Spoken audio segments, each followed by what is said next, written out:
All right, so this has some aluminum foil on it, and that is to keep it from drying out anymore. Because you're not supposed to leave rollers sitting out, especially next to the light. It can cause cracks and such, but it'll cause the ink to dry. This is a roller that's an older roller, and somebody left it out all summer with no covering. Now it's not good for anything, except for like rolling the towels when you get paper out of the water. But really, it's ruined. It's worth nothing at all. This one is still good, so I'll show you how to get it ready to print. You can see the old ink because of the rainbow color. The first thing is there's what they call a grain. A lithography roller has leather, and leather has like dots, like grain, like paper has a grain. And in one direction, it stands up, and the other direction it lays down. Let me see if I can see the difference. This is like laying it down. See how it looks flat? Yeah. You start by lifting it up, and you finish by laying it down, because you don't want it to take too much ink. If it's standing up, it grabs too much ink. But there's also a secret to these rollers, which we'll talk about later, where once it's done and it's all laying down, because I have to finish scraping the old ink off first, and you can't cut the roller by accident. So taking the old ink off is like a technique. All right, so first of all, when you're rolling, if you roll back really fast, this ink is so dry it's not coming off, but the roller's not ruined yet. If you roll back really fast, the little hairs can grab ink off the stone. That's in case you put too much on and it got too black. You can snap the ink back off because it actually has grabbing fingers. Almost like the leather is like fingers that can lay down and pull ink off. So if you go back faster than you go forward, you can pull ink off the stone. Usually you just go slowly, forward, back, rotate, forward, back, rotate. You're rotating because this is actually one continual piece. They had to sew it together somewhere. So there's a seam, and the seam will leave a mark. But when you roll a litho stone, you're rolling like 200 times, so you don't see any one mark. But there's a lot of subtle marks on it, left by the seam.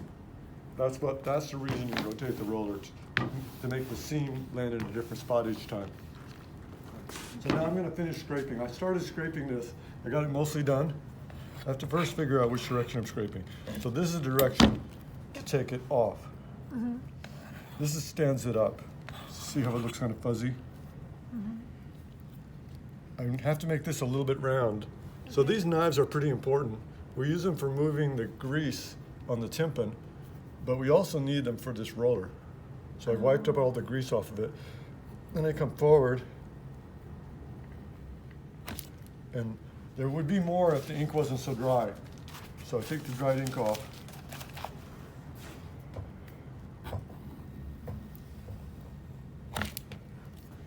And I'll show it just 3 or 4 more times, and then I'll pause the video or something. The knife is almost broken. I can see this knife has a break in one side, so I have to use the side that's not broken. See those? I don't know how it got broken.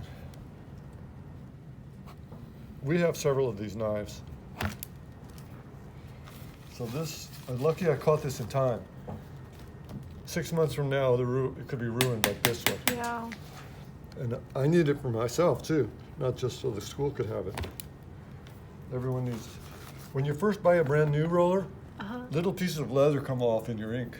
It takes about 10 times before it's good. They call it breaking it in, like breaking in a horse.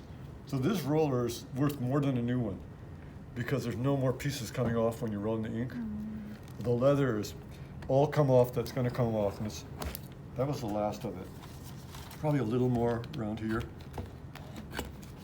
But I'm still going to scrape it again the other way.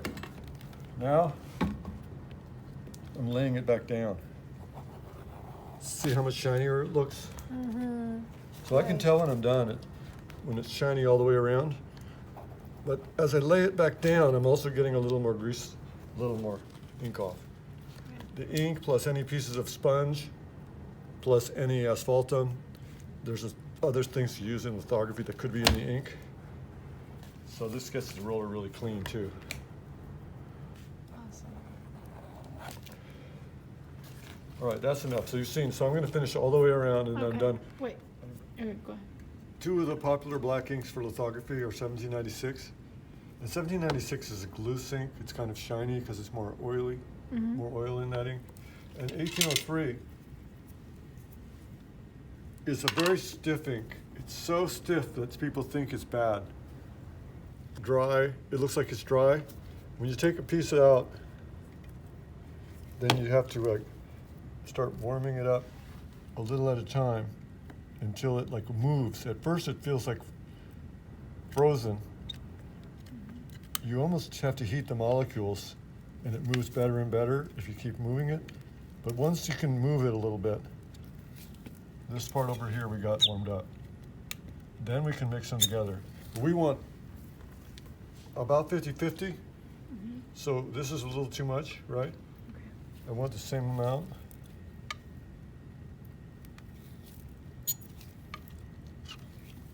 I'll just save that for later. Now I can mix them together.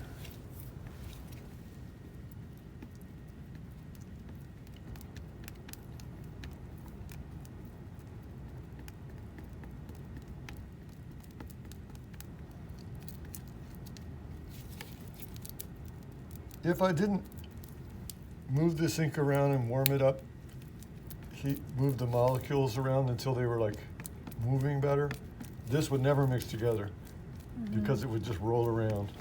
Right. And it's almost ready now, but I'm going to keep going a little farther. Okay, that's good. I mean, that's enough for video. You know, usually if you have a litho roller, there could be a lot of black ink on it. If someone printed a really black picture, there might be too much ink for your image already because they don't scrape it every time. So you want to know what's on the roller. So first just roll it on the glass. You can see that this roller is mostly empty and we don't even have to scrape this off. But I would take a razor scraper knife and take this off if it was really just black. I would do that until it was like not rolling off the roller anymore. Also, anything dirty on the roller would roll out here from the last printer. Right. In case they got sponges in here, sponge marks. So I'm going to take like 3 beads. They always talk about beads in lithography. Bead is where you push it in the ink, and that's 1 bead. And you're going to roll that out, and you have to rotate the roller just a little bit each time if you want to roll it out.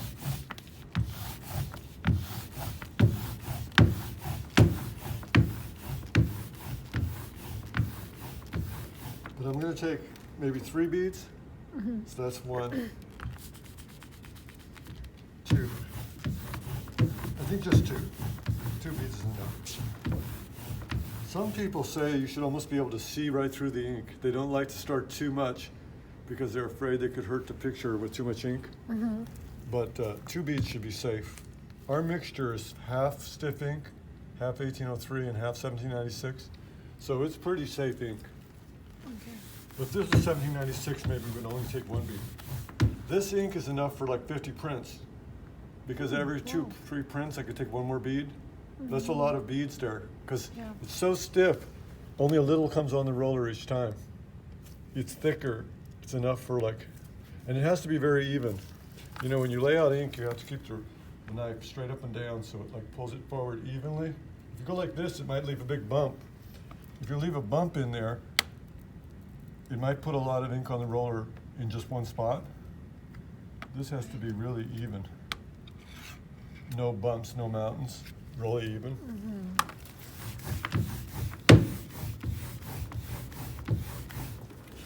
Looks good. I don't see any chunks of 1803 in here. No. Sometimes when the students do it, there's bumps all in it. Because you saw it took a long time to mix that. Oh. To mix this in well. Yeah. Then we just put this aside, put it in the stand and keep it ready.